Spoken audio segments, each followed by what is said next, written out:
देखो, धागा बांधा जा रहा है, माला पहनाई जा रही है। ये धागा हमारा विश्वास है।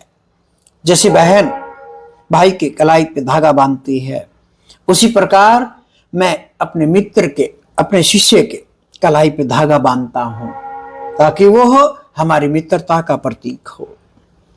ये धागा, ये माला बुद्धि के तल से सोचोगे तो कुछ भी नहीं करता है, हृदय के तल पे सोचोगे बहुत कुछ करता है। परमात्मा भी तो हृदय के तल पे है, प्रेम भी तो हृदय के तल पे है। जिस दिन हम बुद्धि से कुछ करेंगे, कुछ भी तो नहीं कर पाएंगे।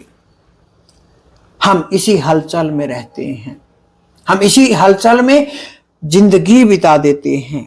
ये हलचल क्या है? ये हलचल है, सुनिए। एक आदमी पुराने समय में घोड़े पे कहीं जा रहा था। घोड़े को जोर की प्यास लगी। कुछ दूर कुएं पर एक किसान बैलों से रहट लगाकर खेतों में पानी लगा रहा था। मुसाफिर कुएं पर आया और घोड़े को रहट में से पानी पिलाने लगा, पर जैसे ही घोड़ा झुककर पानी पीने की कोशिश करता, जो रहट होती है पानी को बाहर निकालने का यंत्र बैल द्वारा खींचा जाता है। रहट की ठक ठक की आवाज से डर कर पीछे हट जाता, फिर आगे बढ़कर पानी पीने की कोशिश करता और फिर रहट की ठक ठक से डर कर पीछे हट जाता। मुसाफिर कुछ क्षण तो यह देखता रहा, फिर उसने किसान से कहा कि थोड़ी देर के लिए अपने बैलों को रोक ले, ताकि रहट की ठक ठक बंद हो और घोड़ा पानी पी सके। किसान ने कहा कि जैसे ही बैल रुकेंगे, कुएं में से पानी बाहर आना बंद हो जाएगा, इसलिए पानी तो घोड़े को ठक ठक में ही पीना पड़ेगा। और एब्सोल्युटली राइट, यही मैं कहना चाहता हूं। यही है ये धागा, ये माला, ये काम करते हैं गुरु के संग साथ में। ऐसे ही यदि हम सोचें कि जीवन की ठक ठक हलचल बंद हो, तभी हम भजन, संध्या, वंदना, प्रार्थना करेंगे, तो यह हमारी भूल है। हमें भी जीवन की इस ठक ठक हलचल में से ही समय निकालना होगा, तभी हम अपने मन की तृप्ति कर सकेंगे। वरना उस घोड़े की तरह हमेशा आदमी प्यासा ही चला जाएगा। सब काम करते हुए, सब दायित्व निभाते हुए प्रभु सिमरन में लगे रहना होगा। जीवन में ठक ठक तो चलती ही रहेगी। इसी तरह है ये धागा, ये प्रेम का धागा, ये विश्वास का धागा, ये बहुत कुछ करता है।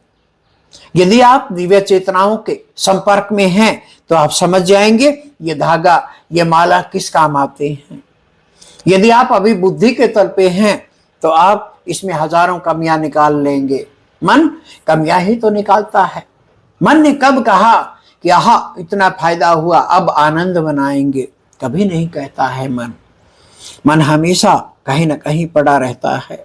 नहीं, हे परमात्मा, तेरा तुझको अर्पण। शिष्य खुशी में साथ है, तेरा तुझको अर्पण परमात्मा।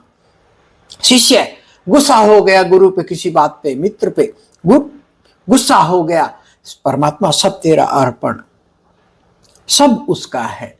आपका यदि कुछ है तो वो है अहंकार, वो भी त्याग देना है। इस ठक ठक से, इस हलचल से आपको ऊपर उठना होगा। परमात्मा बड़ा नजदीक से नजदीक है। हर एक प्रयोग कर लेना, हर एक प्रयोग से गुजर जाना और उस परमात्मा को पा लेना है। असल ध्यान हमने खुद का रखना है। असल ध्यान सहस्त्रार पे रहना चाहिए आपका।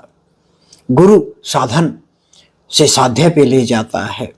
ये गुरु के मंत्र, टोने टोटके जो भी आपका हो, इसको बुद्धि जितनी उतनी कहेंगे, पर ये एक बहन के राखी से ऊपर कुछ भी नहीं है। इसी में इतनी शक्तियां हैं तो समझ भी नहीं सकते हो कि कितनी इस धागे में शक्तियां होती हैं। तो आपकी बुद्धि के आप मालिक हो। हरिओम।